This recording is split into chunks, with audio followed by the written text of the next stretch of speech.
Hello to everybody who might be listening to this recording.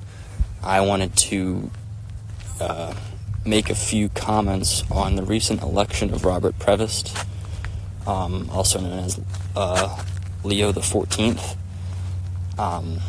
As many of you might be aware, I do not accept him as a true vicar of Christ. I think he is a heretic, and unfortunately, he does not profess the true Catholic faith. And I've been noticing very many people, particularly Americans, of course, since this man is American, they are very, very happy about this election, and they think that he's going to almost take the so-called Catholic Church in a different direction, away from where Francis was taking it. And a lot of people are getting all worked up about him wearing the red mozzetta when he walked out after his election, and his more traditional and conservative outlook on various topics like abortion, family life, etc., and as well as his use of Latin. And I just wanted to say that he is still not Catholic, because in order to be a Catholic, you have to adhere to all of the dogmas of the Catholic Church. That is a defined dogma of the Church, and as many people as I try to convince about this, they refuse to listen. And it just takes, a few clicks on a web browser to go research what the Council of Florence teaches, what the Council of Chalcedon teaches, what Unam Sanctam by Pope Boniface VIII teaches, what the Council of Trent teaches, what Vatican I teaches, etc., to come to realize that the teachings of Vatican II and John the 23rd deviate from what has been traditionally taught in the Catholic Church, which shows that those teachings, as well as the so-called popes from John the 23rd through Francis and now Leo XIV, are not true popes. And they're not true popes because in their magisterial teaching, or what would be their infallible magisterial teaching, they are teaching heresy, and they are leading souls to hell. And so they're not Catholic. And I've seen, people like Taylor Marshall and many other traditionalists online. Eric Sammons is another one, who I would call false traditionalists. They've taken down videos, or Taylor Marshall has at least. He took down a video basically saying that Leo XIV was going to be Francis II because now he's jumping on the train to praise Leo XIV, even though he believes all the same things as Francis. And he recently, a few days ago, went and said that he thinks Francis is in heaven. I mean, Francis was one of the worst arch-heretics that the Church has ever seen. Martin Luther doesn't come close to the amount of damage and the amount of heresy spewed by Francis. And so I think that people need to really wake up and come to understand that the Church that promulgates the Novus Ordo and that promulgates all of these new teachings, and that unfortunately has control of what used to be the Catholic churches around the world, that church is not the true church. That is not the Catholic Church. And many people will say, well, where is the Catholic Church? Well, the Catholic Church is composed of its members, and its members are those who are baptized and who profess the true faith.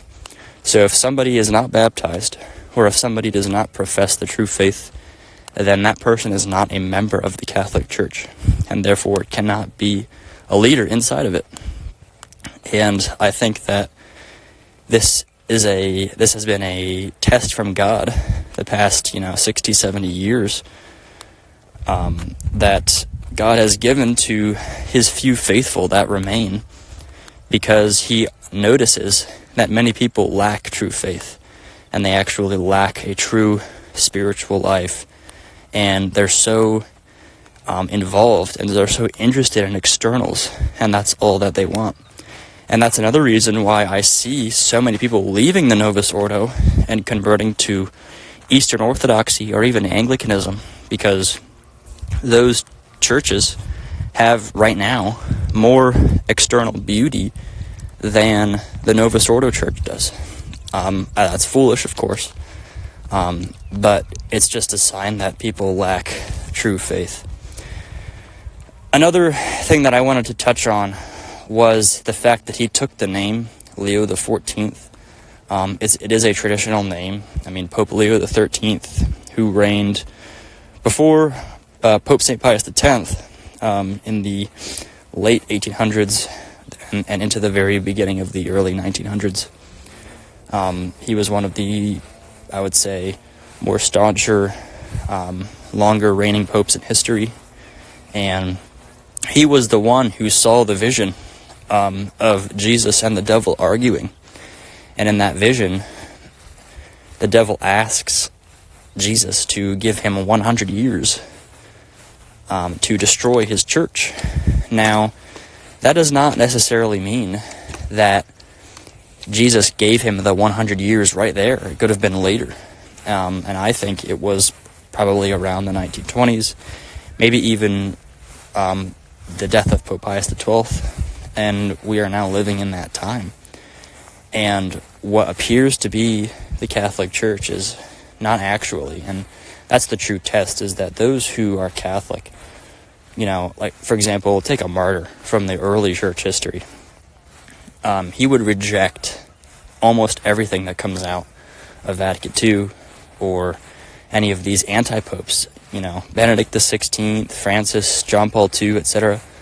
They were all heretics, and they all taught probably some of the worst heresies that the church has ever seen.